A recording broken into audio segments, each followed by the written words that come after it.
I'm Adrienne Finch. I am 26 years old and I'm getting rhinoplasty. Cool. Ew, that sounds weird. I don't like it. The reason why I'm doing it is not one that you would expect. It's Tuesday, the day of surgery. This is a really big deal. This is my nose.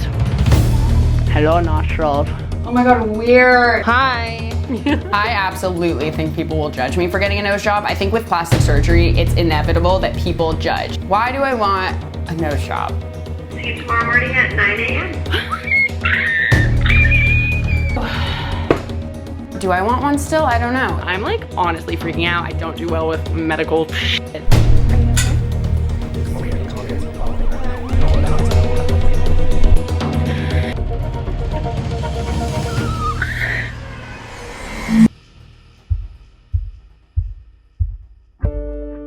As long as I can remember, at least from when I was like a young teenager, I definitely didn't like my nose. But ironically enough, my forehead was way more the thing I was insecure about. I didn't really care about my nose. I've always had like a little bit of a bump in my nose, but I honestly never cared that much. And I always like joked around about getting a nose job when I was older, but when it really came down to it, I didn't think I would ever do it. I truly didn't. I was 24 by the time I even thought about it like a real thought. I feel responsible enough now to make this decision. Totally. When you're young, you don't know anything about that, and to me, that was such a foreign concept, I didn't want to do it. I am so not the type of person that wants to advocate for plastic surgery or people altering their appearance, you know, to fit society's standards. Like, no, I don't at all. I don't want to be that influencer that just goes and gets a cosmetic procedure. Like, There's such a story behind this. It's really important to me to be able to tell this story and, you know, you can make your own judgment from there. As I got older, I started realizing it's not that weird of a thought, but I still thought I would never do it. Then I got hit in the face super hard with a ball, and it actually caused me to have some breathing problems on my left side at night. I started to develop symptoms of sleep apnea, which is a very dangerous sleep disorder. I would choke and gag in my sleep and not be able to breathe. Real fun. We love it. Yeah. And once that happened frequently enough, I realized I needed to get it checked out. It wasn't okay. It's on the sides that are really pinched, and that's why I have trouble breathing. This side of my nose and this side of my nose. I think this side is actually, I like better than this side. So that's my nose from the top. When I smile. So that's what made me start to be like, I should go to a doctor. I remember my dad or mom even saying like, you should just see like an ear, nose, and throat doctor. And I just never did. I just like put it off. So once I actually had a legitimate medical reason, it at least made me take the next step to see doctors. Once I saw doctors, it became a lot more real that like fixing the inside would alter the outside, and I was okay with that. this wasn't actually such a crazy thing. So I decided, screw it, let's do it because I am fixing something medical. Why not fix the outside while I'm already under the knife?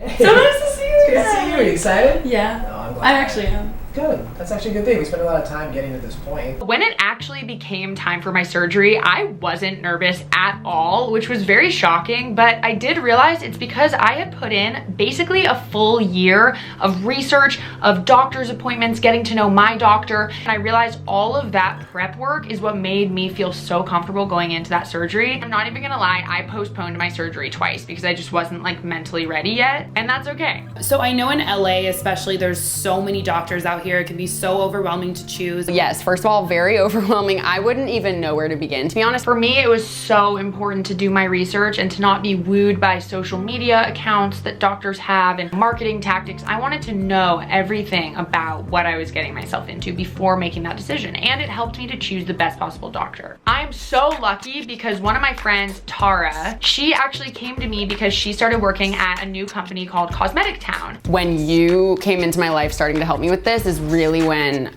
I learned, kind of. Cosmetic Town is an online website, a resource where you can learn everything about the way a procedure works, what you should be looking for, which doctors exist. Tara basically hit me up saying, yo, I started working for this company, let me help you find a doctor. This is Tara, the actual goddess behind this entire process. I love you. I got 3 consultations. I went to 3 doctors. I'm in the office, Dr. Dhir's office with Tara. Look who it is. Hey. We have a Tara. We can't see because it's very silhouette-y, but we have Tara over and Shelby. It's gonna be good. You know, a lot of times with researching out there, it's really hard to know that what you're looking at is a credible source and that the information you're getting is accurate. I was fortunate enough to have Tara kind of accompany me through this process. This is not something where you want to skimp on, you know, quality because of price. This is something that if you can't afford a good nose surgeon, don't get a nose job yet. Wait till you're older or whatever it is. Like, you do not want to skimp on the quality of the surgeon. What made you choose Dr. Dhir? Ooh, I finally chose my doctor, Dr. Dhir. He is just so like caring of his patients. He wants them to get the best result they possibly can. He makes me feel comfortable and okay. And I told you when we first met that this is something that's personal, so I want to really get to know you and see why it's coming out.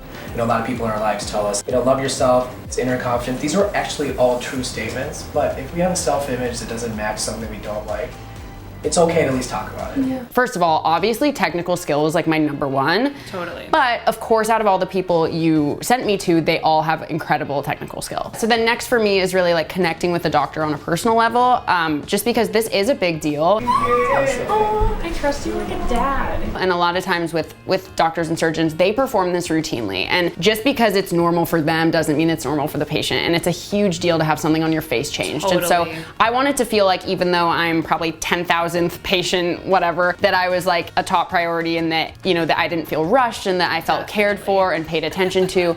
And Dr. Dhir by far stood out 100% over everyone else in that regard. Welcome back. Thanks, I can't believe it's been a month. I know, can you imagine? I wanted to feel like I was being listened to. And sometimes people aren't firm enough to be like, no, I want this, and it's hard. So with him, he just was so open. I really respected the fact also that he doesn't just operate on anyone. Like, he wants to know your story, why you're doing this, and that he really, you can tell he's a perfectionist, and in his deepest heart of hearts, he like wants your result to be really good. Totally. I remember him saying that after procedures, he sometimes like can't sleep at night because he's just like, oh, I just want to like know what it's gonna look like and make sure that he did what he could do. And so I just really appreciated and really connected with him on that level. It's gonna be like 2 seconds. Like, I know. And it would like sleep, wake up. No, but I love that. That's so weird. And I personally wanted that type of relationship with the surgeon to feel super comfortable, because this is not a comfortable, not something I'm used to. It is going to be a comfortable experience, but it wasn't that. I didn't think, I don't know, you know what I'm saying. Cut that part out, okay. We are here right now for my pre-op. It's February 6th. Where I basically just went back in, saw Dr. Dhir again. We kind of like recapped on what we talked about in August because I hadn't seen him in a really long time. Beautiful view, beautiful mirror, beautiful chair. I'm excited. I think it's really important to connect with your surgeon, discuss open and closed rhinoplasty, find a surgeon who does both, and then discuss what goals are necessary to make the patient happy, and then you come to a final agreement of what is necessary to get the best result. We spent a lot of time on goals, which I think is the most important part of a surgeon and patient relationship. You have a self-image, I have a certain art. We gotta talk to each other, make sure we connect, and that's actually more important than anything. You know? My main goal, well, first of all, is to have better breathing out of mostly my left nostril. And then in terms of like aesthetically, obviously that's going to change the outer aesthetic of my nose. And so therefore I then want to obviously balance everything out. When we talk about, you know, what's the perfect nose, I wish I could go in a bag and pick different styles of nose like this. A pig snout. You want a pig snout? Yes, perfect. please. So for you specifically, I think we got down to basics. I think there's about 5 to 6 things we talked about. Number 1 is, you know, we always want to talk about a hump, and it also has little horns. You know, we call those horns. I would love to take that down, and you agree. There are 2 ways. Straight is where most of my noses are. I like women, especially with taller physiques and a little longer face, is to keep it stronger because I don't want to get a ski slope. We don't want to make it too low or leave anything behind. So we're going to try to go for straight. So number 1 is this hump and the horns together come out together to make that straight. I want to refine this tip. Not pinch it, not make it that it's plastic or noticeable, but just refine it. We're also going to support it so that when she smiles, go ahead and give a smile, it doesn't plunge downward. So we actually want to support the nose upward, not like a pig, not a ski slope, but just support it so when you smile, it stays upward. So the weight, when we look at you and we smile, our eyes don't come downward. We want to keep the eyes looking up towards your eyes, and so the nose kind of dissolves into the face. I definitely agree. This part needs to be refined, like for sure. I have a bulb. What do you call it, Mom? It's a bulbous tip. Yeah, but you call it my knob. He calls it my knob. Always the ones who love us the most. Last thing is we always talk about nostrils. In general, artistically, if it hits the middle of the eye here, I usually don't like to cut nostrils if we don't have to. I can always do that at 6 months, 9 months to a year. If it's something that we feel looks a little wide. I think the underneath of my nose is cute. Is that weird? I'm glad you like that. It's okay to like things. Like my with your nostrils nose. are like little beans. They're cute. I think the least that we do to this nose will actually keep you feeling happy and natural. So those are the goals for the outside, and of course on the inside, breathing, function, and form have to come together. So I'm going to fix any deviated septum, try to make your breathing as good as I can, because that would help, of course, make it a better nose for Yes, you. absolutely. Minor asymmetries you have to accept. I don't care actually about that part. That's why I never got braces. I had straight enough teeth. I don't need my smile to look like everyone else's, you know. Yeah. I'm very happy that we agree on goals. So Yeah, I think let's it's do totally this. aligned there. I trust you. It is February 11th today, and tomorrow is the first day that marks a week until my surgery. I have to discontinue all medication, cannot drink alcohol, can't have certain like supplements, and like no ibuprofen, Tylenol, anything. I can still have my birth control because I have a full list of things that I can't have. But I just can't believe that this is already happening in a week. It is Friday and I get my surgery on Tuesday. So my mom just landed here in LA. She got the stomach flu on Monday. So I am not feeling the best in terms of like having her come and stay at my house because I cannot risk getting sick. For this surgery, I absolutely cannot get sick. I'm a little bit like weary, but I have these wipes. She's gonna wear a mask and we're just gonna figure it out. Woo, this is weird. I can't believe it's actually happening on Tuesday. I've been talking about this for years, you guys. This is crazy. Oh my God, I never thought I would actually do this. I'm feeling pretty good. I'm like really excited. I just want it to happen now. I definitely am like stressing out about work stuff. I'm nervous but excited. I keep thinking about how I just want to know what my nose is gonna look like. Crazy to think that I'm about to go in and like I don't know what the result is gonna be. I know what we're correcting, so I think I know what it will look like, but they don't just show you like this is your nose. You don't just screw on a new nose. I also keep having weird like thoughts and dreams about peeing on the operating table. When your body is just unconscious, do you know to just like not pee, or does your body just pee? I don't know. It is Sunday night. It is the eve of my surgery. I am really excited. I'm getting nervous because when I wake up tomorrow, it's the day before. I got a bunch of stuff from Target for my surgery, and I'm gonna create this little surgery basket, but I have to get all my prescriptions tomorrow, and then the next day is my surgery. Ah! I'm excited. Let's do it. It's Monday. Before surgery, today is surgery eve. We're gonna go to CVS, pick up my prescriptions. We have some dilemmas going on, all right? But it's all okay. First of all, as you know, my mom's sick. Not great. Yay.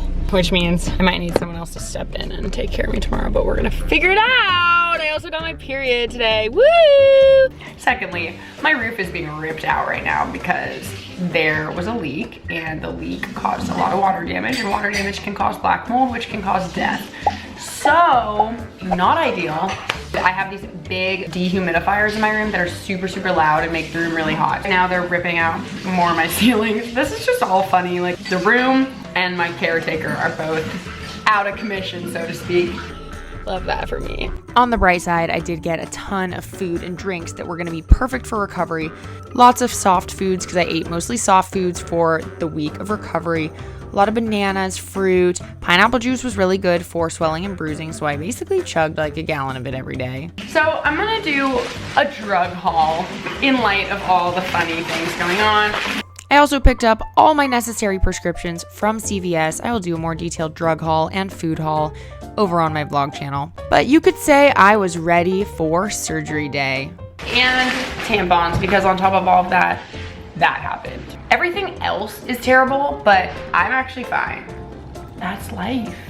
I'm so thankful to be getting this surgery. I'll be fine, I'll be fine. I take stuff like this like a champ. It's just such a weird concept, like BRB going comatose for 4 hours and like waking up not knowing what year it is, but it's cool, you know? Yeah. That was Gladys on the phone. She was the most bomb patient care coordinator at Dr. Dhir's office. Both her and the anesthesiologist called me the day before, made me feel really comfortable and fully ready, knowing what to expect the next day. So that was awesome. Shout out to Gladys, we love Gladys. It's 10 p.m. night before. I have 2 more hours of eating or drinking anything. I I keep saying that, but like, anyway. I'm too lazy to get up right now, so I'm just gonna show you my meds are all lined up right there, ready to go. And I have a chart right there so that my mom can keep track of like when I took each of my meds. Yay. Good morning. It is Tuesday, the day of surgery. Weirdly enough, like my biggest fear is messing up the rules in terms of like I'm not supposed to eat or drink anything past midnight. Last night I haven't, but like that's my biggest fear, is just forgetting, just being like oops and taking a sip. Didn't do it, so I'm all good. I just took a shower. You're supposed to go in freshly clean, no lotions or serums or makeup or anything, which my face feels so dry right now, but you know what, it's fine. I'm about to get it dealt with anyway. We're gonna head on over to the surgery center. I can't believe it. February 19th, 2019. Future children, when you're looking at this video, your mom's a wacko. We are at the surgery center. Look who it is. Hey. I need to go pee in a cup, so I'm gonna do that. Yeah. Ready to serve lunch. Look at the view out the window. It was almost time to go in for surgery. The nurses explained all my prescriptions to me, which was super nice. I knew exactly what to do. Well, my mom knew exactly what to do because I was gonna be out of it. Today we're gonna take you to sleep. You're not gonna remember anything, you have no pain. And when you wake up, it's time to go home with that cast in there where you're able to see the before and after, so you feel the peace. And then I'll see you tomorrow to clean you up. And day 6, take off everything, and then you and I have a long year ahead of us. I'm excited. But it's gonna be great. Good. Let's do it. All right.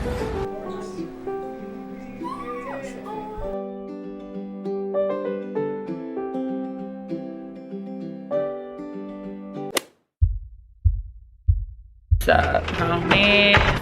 Wait, mom, take this. I'm a content creator. Also, this is the best content I'll ever get. This is gonna revive me. I feel like someone hit me in the face. Yeah, I think they did. Way, like Regina George and me. That's how I feel. Like I did it on purpose. Me up. It kind of hurts to talk, but I'm like very aware, which I didn't expect. I kind of expected me to just be blacked out for like eternity, but I like don't want to open my eyes. I didn't expect that. I'm not in pain. I just feel like I have seasonal allergy headache. My entire upper lip I cannot feel, so that's fun. You're live. Where's the runway? How do you feel? Dude, I'm just so f***ing happy I did this, and I'm excited to see the result. I feel tough to put a finger on it. I have really bad black eyes. That's the thing I noticed the most, is that my black eyes are worse than like anyone's I see on video. I look like the freaking girl from The Ring. I don't know how to use a straw.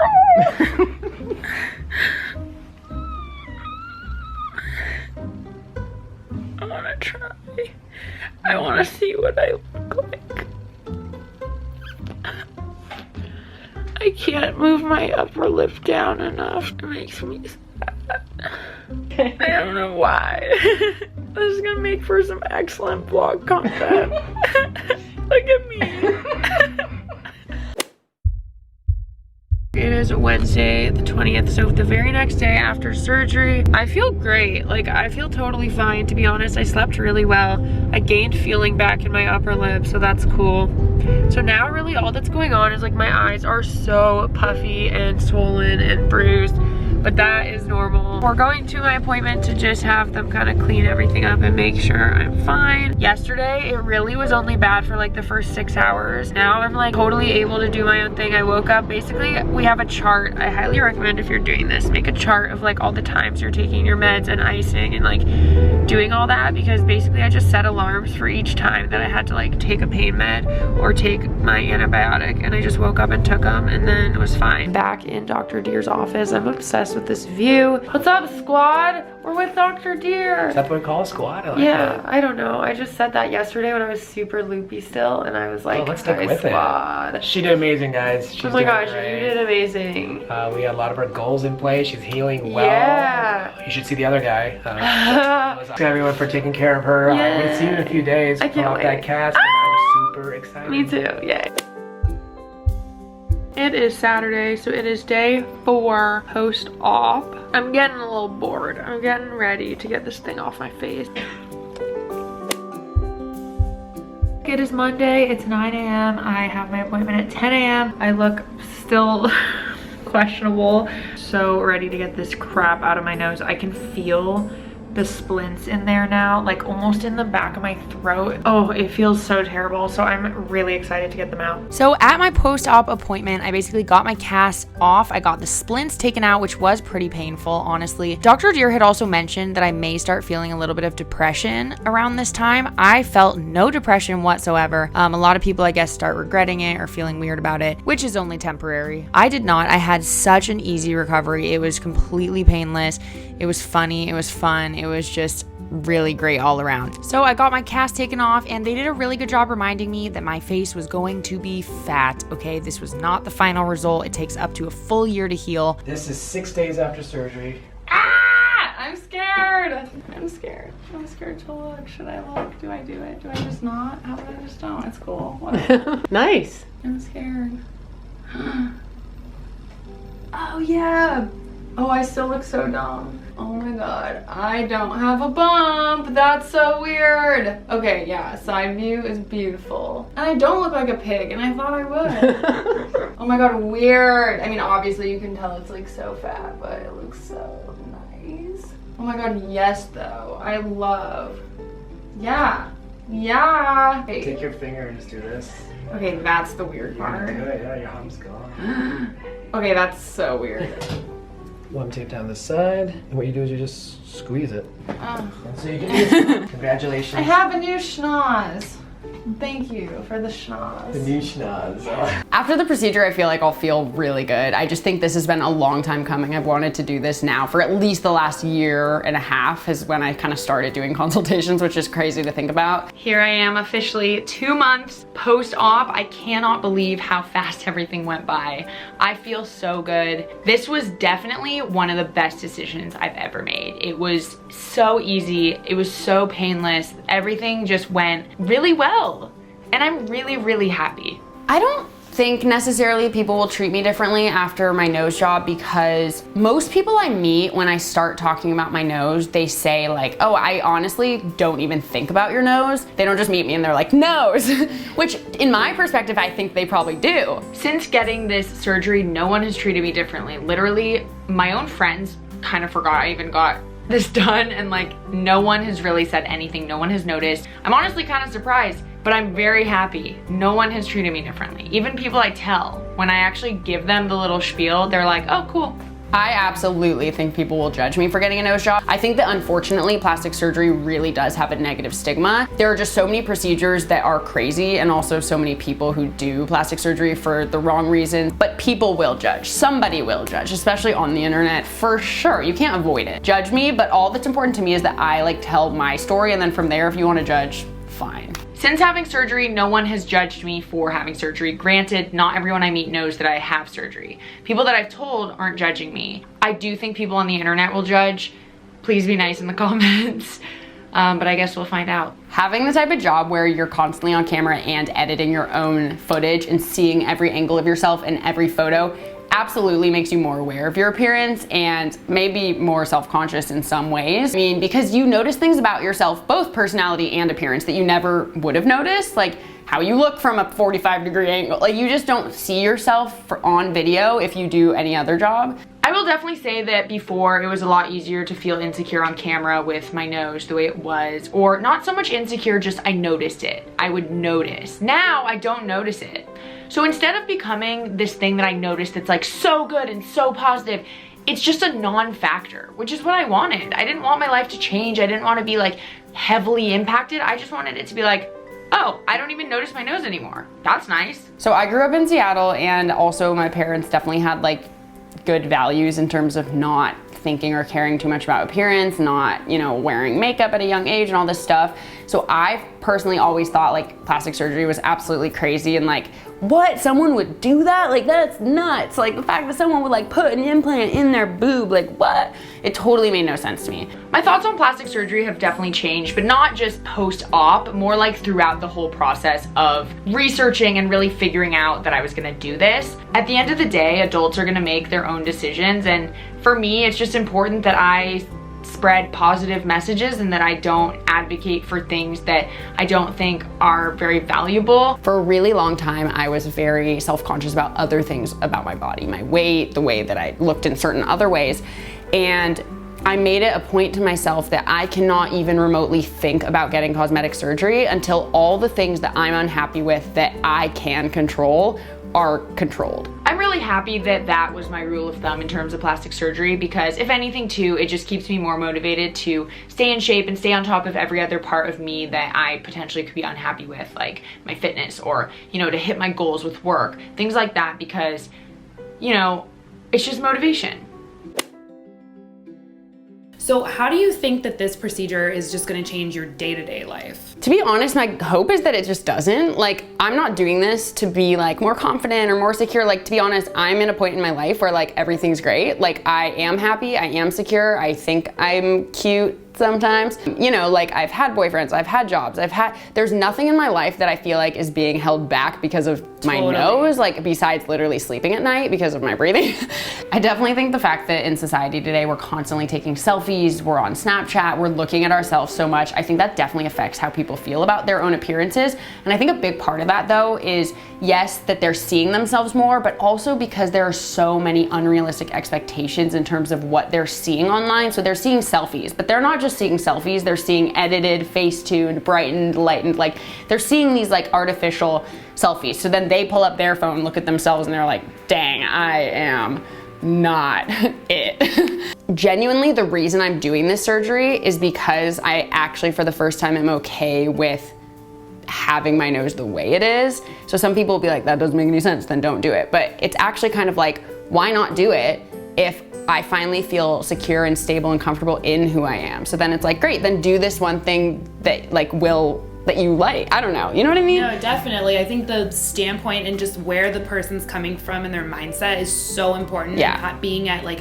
a very confident point in their life, in a place where they feel good and secure, is like the #1 thing when it comes to a cosmetic procedure. Yeah. But I do not think that a procedure like this should be like patching some hole in your life, because relying on something like that for it doesn't always work. It's not always going to make you feel any better. You're still you may still be insecure, you may, you know, like I think that someone should be mentally at a good point before they go through something so serious as cosmetic. And I definitely think this is why I think you are such a good candidate for this, is because you're a really good role model in that way, where she is. Thanks. And because you're at a point where you're like completely secure, and you completely told Dr. Dhir this in your consultation. I know this is something that is super important to you, and you want to send the right message in this, and that's something that's crucial, and that's something that I feel like makes you ready for something like this versus somebody who is maybe trying to fill a void in their life, or somebody who is like, oh, maybe if I go get a cosmetic procedure, this will make me I'll be feel prettier, better. I'll have a boyfriend. Exactly. I'll look like these people on Instagram. Like, they get the procedure. That's something I always fear so much, is like that, and that's why it's important for me to share that. Definitely.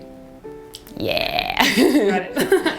If any of you guys are considering cosmetic procedures, I highly recommend using Cosmetic Town. Basically a one-stop shop for researching and finding a doctor, for learning all about procedures, what types of procedures are even out there and what do they fix. On the website, I basically found out what is open rhinoplasty, what is closed rhinoplasty, what even is rhinoplasty, what's a nose job. They have a ton of articles written by doctors that you can trust and who specialize in certain areas, and they have several other procedures on there as well. They even have a YouTube channel with videos that completely break down procedures. It's called Procedure 411. You can even see procedures start to finish if you're into that kind of thing. So they've got a lot. They want patients to make educated decisions. They want them to make decisions that are gonna make them look and feel their best. Thank you guys so much for coming on this journey with me. I so appreciate it. Be sure to check out my vlog channel if you want to see really in detail behind the scenes. youtube.com/Adrienne vlogs. I'm so happy you guys got to come on this journey. To be honest, I was very nervous, very nervous to make this video, still am. And I just appreciate your guys' love and support. You're the best.